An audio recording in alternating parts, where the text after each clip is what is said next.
A little bit similar to this, Tanya Hennessy recently wrote an article for Body and Soul, and it was about the catch-up trap. And it was essentially how she had realized that our friendships now, particularly I think this affects women in their like late 20s to 40s, we don't create new memories together anymore. We just go and we catch up for a coffee and we talk about what we've been doing. So I would say to you, this is what I've been up to. You would say to me, that's what I've been doing. And we play a tennis match of catching you up on my life, you catching me up on your life, and then we go away. And we actually aren't creating any new memories to talk about with each other. We're not going, hey, do you remember that time we went to that concert? Or do you remember that time we went and, I don't know, made pottery? Like, we're in this catch-up trap where we just unload about our lives rather than actually making new things together and building that connection in our friendships from there on. And that article went bananas online, and it was sent into one of my group chats.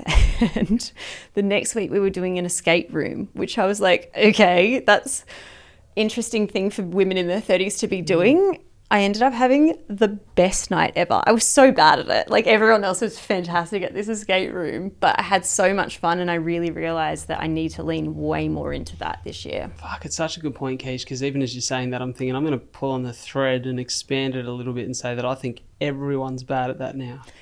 Yeah, and it's not about like making you feel more guilty about the fact that, because we have this inbuilt guilt when we're not being productive, because productivity used to be related to work, and that used to be kind of concealed to 9 to 5. And I don't know when specifically that changed. I think it probably has to do with the fact that, now we're connected through mobile devices and contactable at any hours. We're expected to work whenever we're needed to, rather than, these designated hours. And also, I don't want to say that as a bad thing, because my brain is wired that I need a work environment like that. I can't do a 9 to 5. I just wouldn't thrive, and it wouldn't be good for anybody.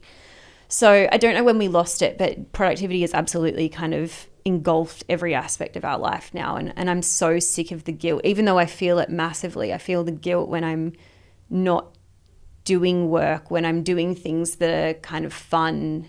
Even coming and doing this podcast, in my head, I'm like, gosh, I just enjoy Brad so much. I love his podcast. I love what he's achieving with it. And as I parked my car, I was like, oh, how long do I need to put in the meter? Because I really want to be here and have this conversation, but I also need to get this done and this done and this done and this done today, and I need to get that edit done.